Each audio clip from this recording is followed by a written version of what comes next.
Lucas, capítulo 15. O texto também está ali sendo projetado. São 3 versículos, por enquanto. Esses 3 versículos, por si só, já falam muito.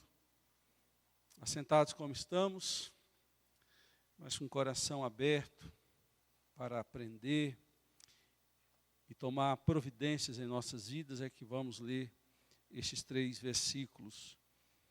Todos os publicanos e pecadores estavam se reunindo para ouvi-lo. Mas os fariseus e os mestres da lei o criticavam.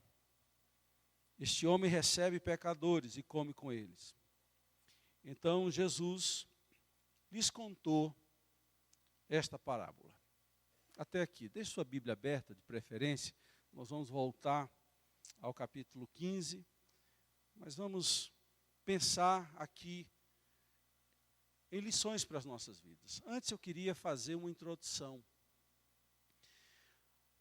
Nós tendemos a qualificar, a diferenciar pessoas. Está dentro do ser humano essa propensão. E é interessante que, em termos de religião, os muçulmanos vão falar daqueles que não são muçulmanos como os infiéis. Os judeus vão falar daqueles que não são judeus, gentios. E nós que somos cristãos, evangélicos, tendemos a chamar as pessoas que não partilham a nossa fé em Cristo Jesus de incrédulos, ímpios, e damos também outros nomes. Alguém perguntou para mim certa vez, qual é a designação que o senhor gosta de usar? Eu gosto de usar a designação perdidos. Porque perdidos é menos ofensivo. Perdidos não tem muito a ver com a decisão. Você está perdido. O que você vai fazer? Estou perdido. E quando Jesus se encontra com Nicodemo, melhor dizendo, com Zaqueu, ao final da história diz que ele veio buscar e salvar o perdido. E esse preâmbulo que Jesus faz no início do capítulo 15 de Lucas, nada mais é como um pretexto para contar 3 parábolas. E 3 parábolas que versavam sobre pessoas e coisas perdidas. O melhor que se faz com a pessoa perdida é ela se achar e ser encontrada por Deus. Eu acho essa figura de linguagem, daquela pessoa que está sem rumo, sem direção, perdido na vida. A notícia boa é que ela pode ser achada. Ela pode se achar no amor, nos braços de Cristo Jesus. Esta parábola, Jesus conta a história da ovelha perdida, da dracma perdida e do filho perdido. Por mais que nós nos refiramos à história desse filho como filho pródigo, a melhor forma de sintetizar a parábola do filho pródigo é chamar a parábola do filho perdido. Porque a sequência de 3 parábolas, e não uma só, que Jesus conta a fariseus e mestres da lei, tinha um propósito de falar que o que está perdido a gente não descarta. O que está perdido a gente não joga no lixo. O que está perdido pode ser achado e pode ser útil novamente. Talvez você se ache mais do que perdido, você se ache inútil, sem valor. Esta parábola que nós vamos contar hoje, melhor 3 parábolas, tirar algumas lições delas, são parábolas que têm verdades que restauram o coração de todos os perdidos. Mas antes de passar para parábolas, eu quero olhar com vocês para esta relação introdutória das parábolas. Você percebe que tem 2 grupos, o nós e o eles, na história? Você percebe que tem um grupo que ouve atentamente e um grupo que critica? Você percebe que tem um grupo aberto, de coração aberto, sedento, e um grupo fechado, irado. intolerantes. Meus irmãos, nós podemos estar em um desses grupos. O texto diz que todos os publicanos e pecadores estavam reunidos com Jesus para ouvi-lo. A melhor forma de descrever Jesus é esta.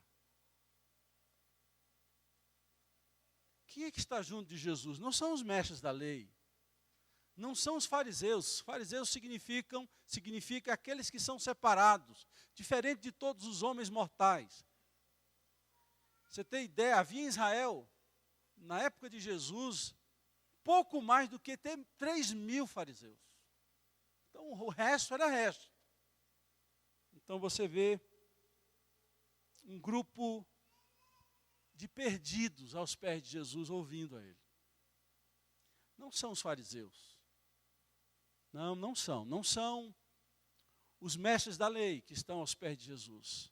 São pecadores. Por isso que eu disse que essa é a melhor forma de descrever Jesus. Lucas vai descrever Jesus como acusando. Os fariseus, em outro momento, acusam Jesus de ser amigo dos pecadores. Tem notícia melhor do que essa para nós? Que ele é amigo dos pecadores? Porque muitos pintam um quadro de Jesus de dar medo. De um Jesus que não se compadece de pecadores. Jesus é o Deus dos perfeitos. Daqueles que são santos, que não tem reparo a fazer. Pelo contrário, Jesus gastava tempo e tinha um propósito muito claro de fazer com que estes homens perdidos viessem à sua presença. A Bíblia conta de 2 publicanos. Publicanos é o mesmo que coletor de impostos, da receita da fazenda. Aquele que quando você chega no aeroporto diz assim, por aqui. Mas eu não quero ir por aqui, por aqui. São estes. E eram tidos como ladrões, como pessoas que extorquiam, que acumulavam riqueza por meio da corrupção. E Jesus gasta tempo com essas pessoas. Eram tidos como pecadores. Eram pessoas que não tinham espaço no meio religioso. E Jesus gasta tempo com essas pessoas. Porque Jesus quer salvar e buscar o perdido. Outra coisa, olhando esse texto, queridos, que eu quero chamar a sua atenção é que Jesus conta 3 parábolas. O que é uma parábola? Vou falar de uma forma muito superficial o que é uma parábola. Parábola é uma história inventada. Não é uma história que aconteceu realmente. Porém, toda parábola tem que ter um fundo de realidade. Ela não pode ser contada em cima de bases ilusórias, míticas. Ela tem que ter sustentação na realidade, no dia a dia. Por isso que toda parábola, por mais que não seja uma história que aconteceu de verdade, é uma história que poderia ter acontecido. Nenhuma história, nenhuma parábola, ela tem a ideia de fugir da realidade do que pode-se acontecer. E então Jesus conta encadeadamente 3 parábolas. Não deu nem chance para aqueles homens respirarem. E foi confrontando todos que criticavam o seu gesto, o seu ato de sentar com pecadores. O que Jesus faz tem muito a nos ensinar. Jesus queria influenciar outros. Quando você diz, eu não me meto, não me mexo, não me misturo com certas pessoas, porque você está se colocando na posição de superior. E pior, você acha que essas pessoas não merecem atenção e crédito. Jesus pensa diferente de muitos de nós. A primeira história que Jesus conta é da ovelha perdida. E todas as histórias, além de falar que pessoas, animais e objetos foram perdidos, conta que todos que foram achados, as donas e os possuidores deram uma grande festa. O que é que Jesus queria ao contar essas parábolas, essas histórias? Dizer que da mesma forma que um perdido, quando ele se acha e é achado por Deus, há uma festa no céu. Deus é um Deus que gosta de festas por motivos nobres. Quando um pecador que descobre a sua miséria, descobre o seu pecado, descobre que está sem rumo, e o rumo que ele está levando vai levá-lo para o inferno. E essa pessoa então se descobre perdida. E depois descobre o caminho que é Jesus, que diz: eu sou o caminho, a verdade e a vida. Essa pessoa muda a sua rota. E aí é que vem a palavra conversão. Quem fez Detran sabe disso. Fazer uma conversão é mudar a rota. É achar um caminho novo. Um caminho que leve para a direção certa. O que é que Jesus nos ensina a respeito desses três que se perderam? Da ovelha que se perdeu, da dracma que se perdeu e do filho que se perdeu. Algumas lições bem breves. A ovelha se perde pela curiosidade. Se você vai para Israel hoje, ou em alguns países que se cria ovelha, você sabe que a ovelha é um animal dócil, perfeitamente domesticável. Elas aprendem a discernir a voz do pastor e elas são conduzidas facilmente, a não ser quando aparece um bode lá no meio. A Bíblia diz que o bode é que dá trabalho, a ovelha não. E elas são conduzidas a pastos verdejantes. Basta lembrar do Salmo 23. Deus é apresentado no Salmo 23 como um pastor, e ali diz que ele guia as suas ovelhas mansamente, guia aos pastos verdejantes e às águas de descanso. Esse é o objetivo dele. Cabe à ovelha ouvir a sua voz, segui-lo, confiando que ao final eles chegarão à água e a pasto. Diz a história que ao final do dia, uma ovelha faltou. Talvez porque ela olhou ao lado e viu um mato verde. Talvez porque ela pensou que o pastor não fosse dar conta de suprir as suas necessidades. E ela então se desvia do caminho e se perde. E há algo da natureza da ovelha. Quando ela se perde, depois de cansada e sem rumo, ela se senta ou se deita e ali ela paralisa. É por essa razão que há muitos quadros, desde o 2º século, que aponta Jesus carregando a ovelha no ombro, porque elas perdem forças emocionais, físicas, para regressarem. O fato é que ela se perdeu, talvez pela curiosidade, pela sua fome insaciável de conhecer novas coisas aí fora. E quantas vezes nós somos bombardeados a sair do caminho, de deixar de seguir o nosso pastor, pelas curiosidades que estão clamando, gritando, vozes dentro, vozes fora, concorrendo com a voz do pastor, e a gente se desvia do nosso caminho porque quer comer comida diferente. E a gente se perde. A segunda história é da dracma perdida. Dracma, curiosamente, não é uma moeda hebreia, é uma moeda grega, uma moeda de prata. Havia um costume no meio hebreu. As mulheres casadas, elas tinham o costume de juntar 10 moedas, poderiam ser diferentes, de prata, e ali fazer um colar. Era aliança, eles não usavam anel como a gente usa. A mulher saía de casa com esse sinal de que havia 10 moedas.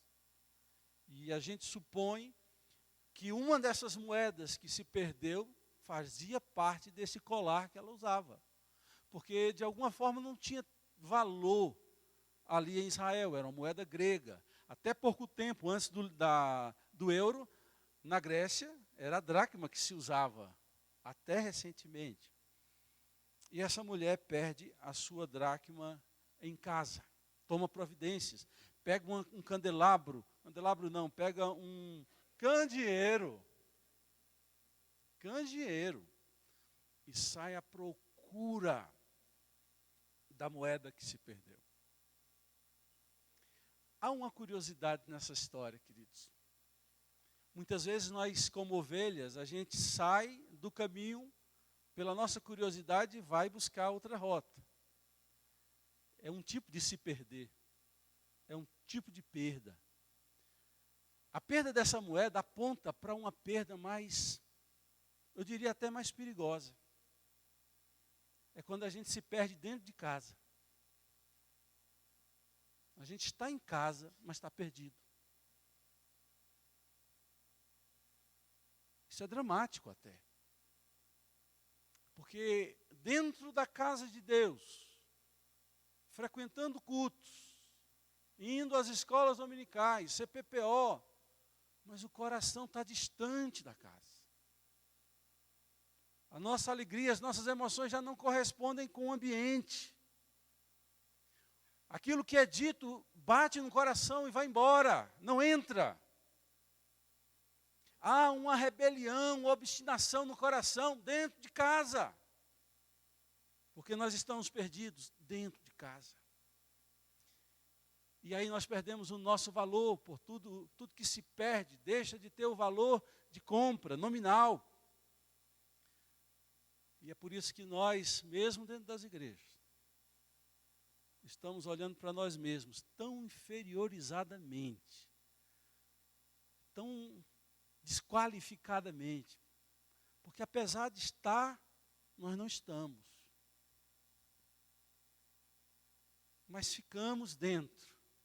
E não nos achamos, não nos dispusemos para nada, porque o nosso coração está perdido, estamos perdidos dentro de casa.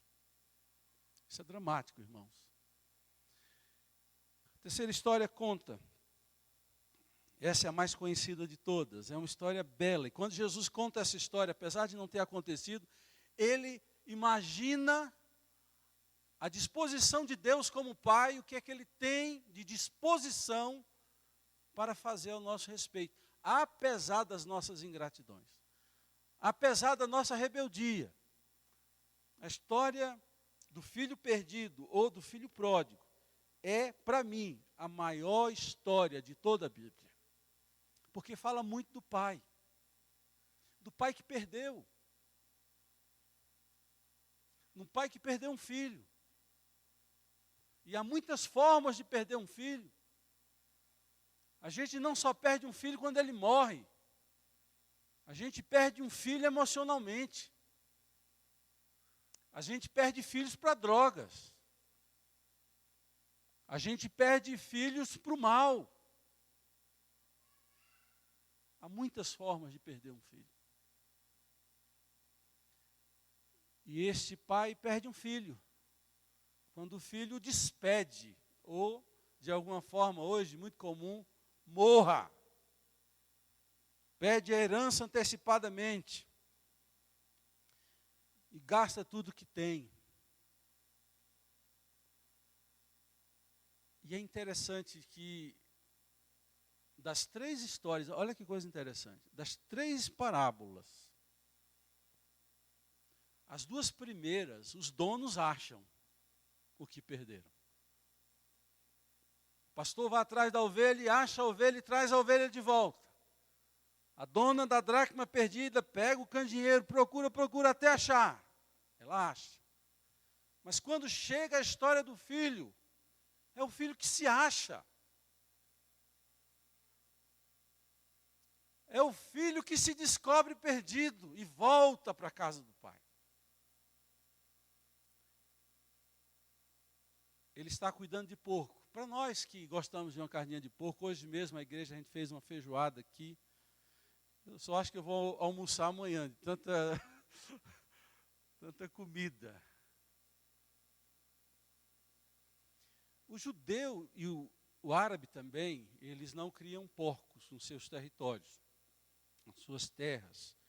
Além de não criar, eles não comem. Imagine um judeu ter que sair e ir para a terra de gentios, perde tudo que tem, e o único trabalho que ele encontra é para cuidar de porcos. Se isso já é dramático, tem pior a história. Porque diz a Bíblia que ele desejava comer a comida de porcos e os donos dos porcos não deixavam ele comer a comida de porcos.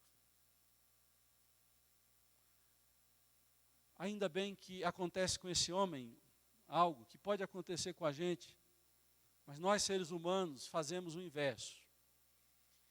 A Bíblia diz que quando ele se depara com essa situação, ele caiu em si.